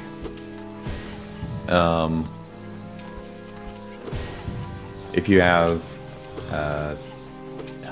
I don't even want to like try to put names on them, but generally there's two kind of sides to this. There's the one side that wants to optimize the game for people who are on the edges, or not on the edge, but like the lower edge of the elo. You have people who want to optimize the game for the highest elo. And then you have people who are wanting to optimize for whatever the bell curve, or like the center, wherever most people are, and ignore the edges. But you're going to have to make a decision. And the best way to do it is to, optimize it for the most amount of people, and then, in my mind at least, optimize it for the most amount of people, and then make edge cases for the people who are on the edges. Provide systems in place to give them what they need specifically. That seems to make the most sense to me, but... Well, I think that is the right answer, too, is, like, you have to... Like, the bulk of the system should be for the middle elos, and then... Yeah, pretty much just exactly what you just said, but it doesn't... That requires basically 3 separate systems. It requires you to have a system for all of the people in the middle, it requires you to have a system for the folks at the bottom, and it requires you to have a system for folks at the top. And for some reason, people want this one-size-fits-all system where you can just treat everyone the same and it works fine. And that's... I don't understand why people have that idea in their head in the first place.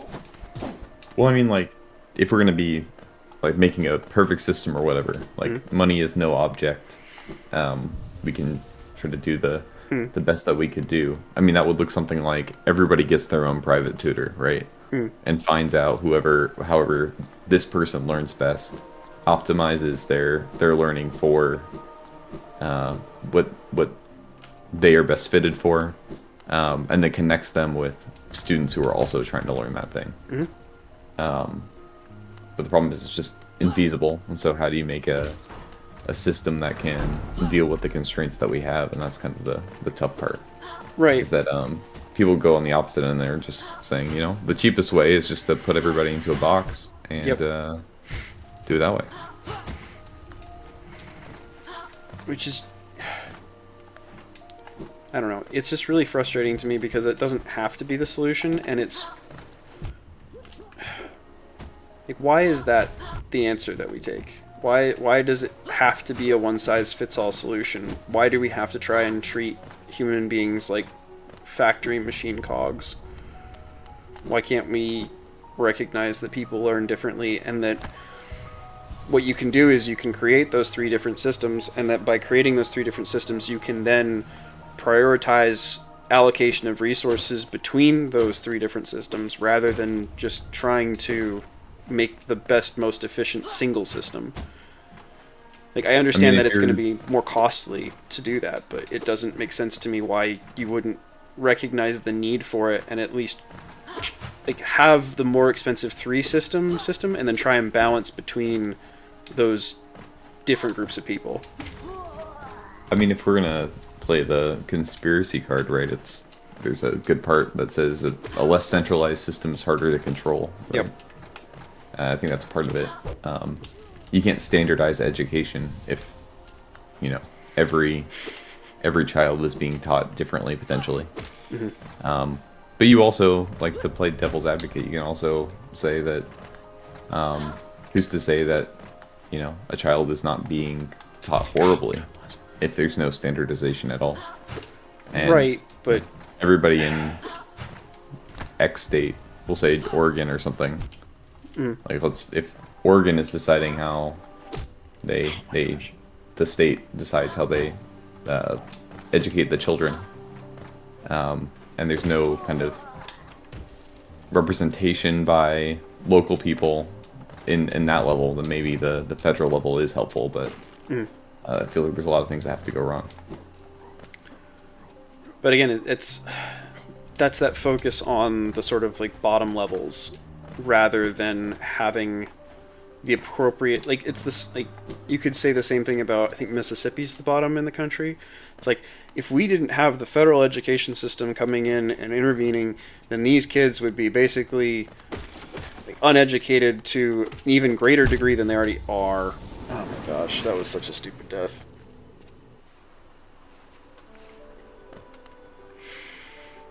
I'm way behind.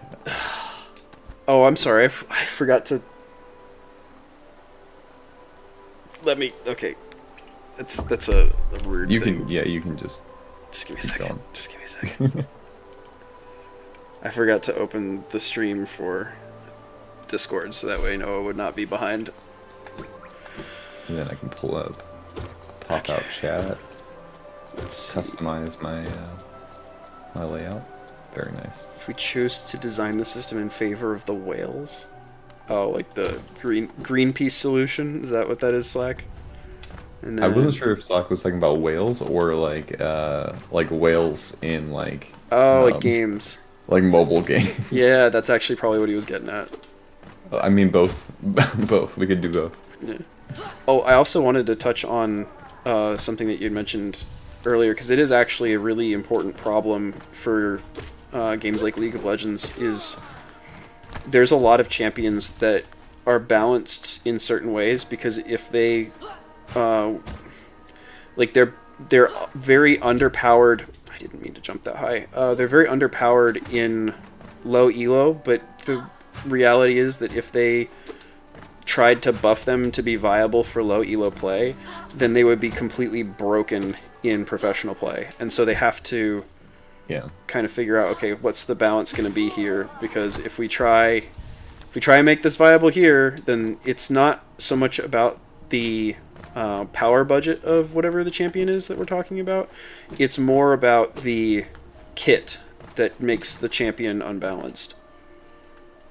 Well, and you know, I don't know if this is true. I haven't played League of Legends too much, but I am 99% certain that there is some champion out there that is overpowered right now that no one plays. Probably.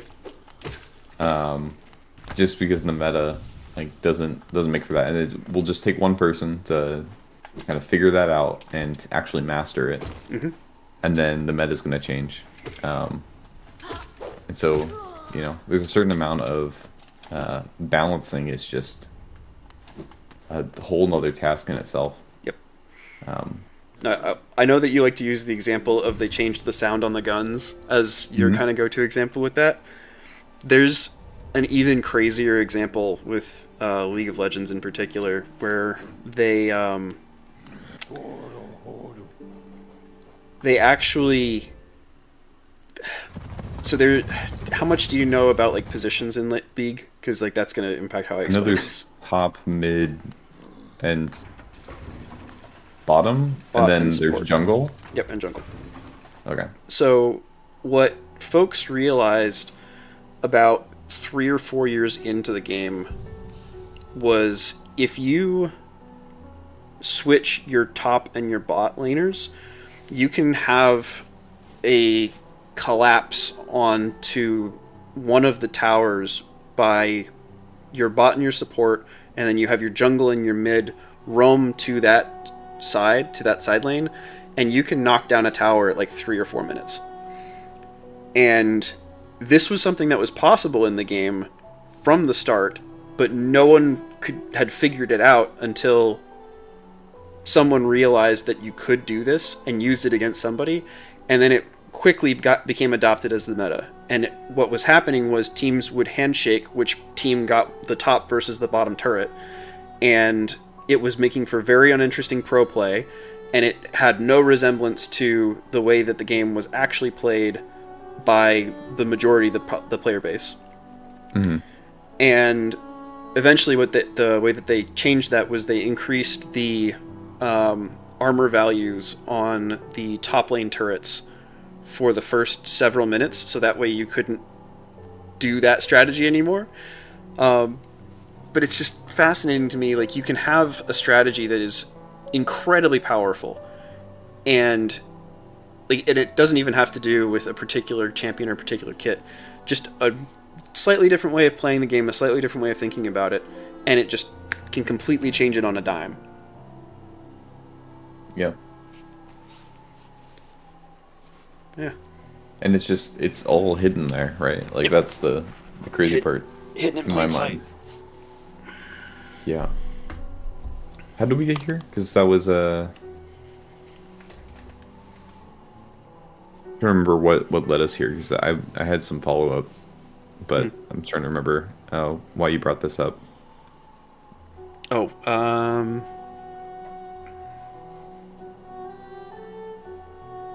trying to remember. Balancing. Yep, balancing.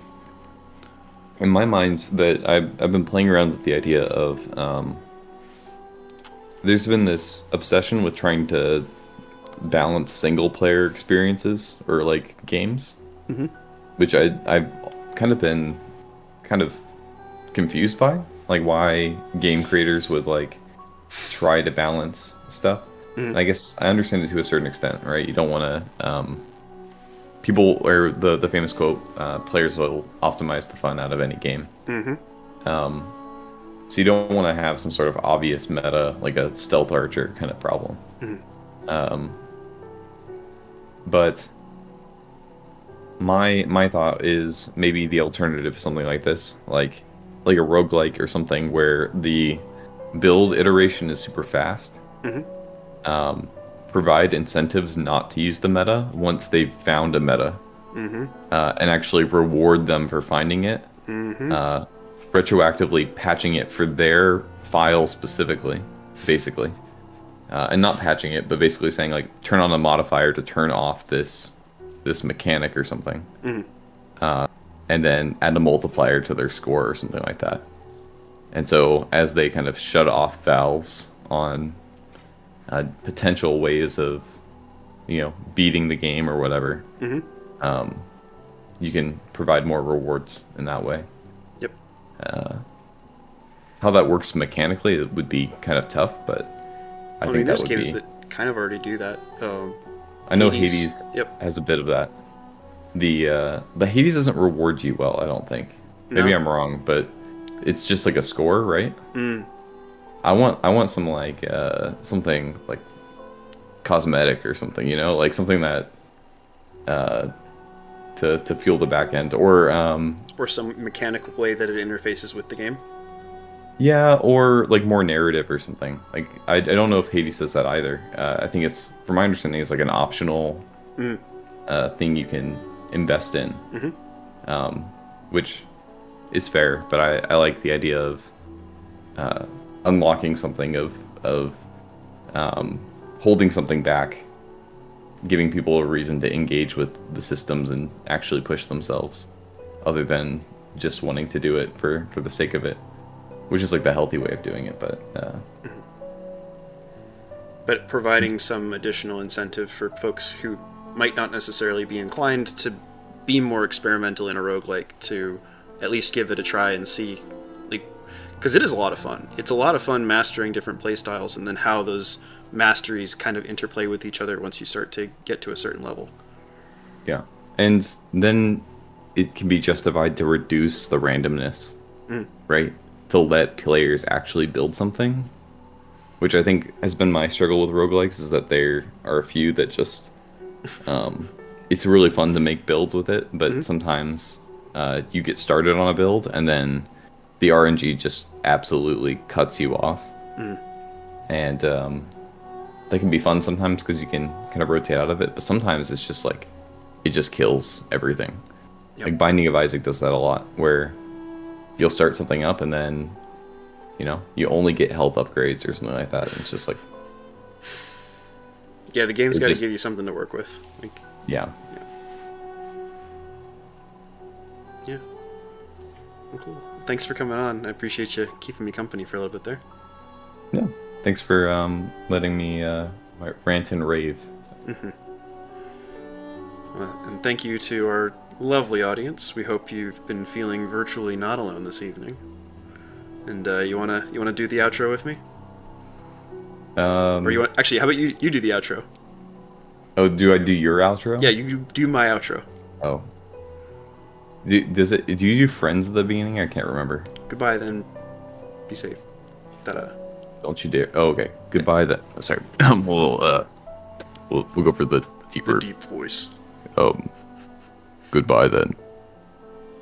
Was it goodbye then? Goodbye then. Be safe. Be safe, friends. Goodbye then. Don't you dare follow. Goodbye then. Be safe. And don't you dare go hollow. Well, that was pretty good.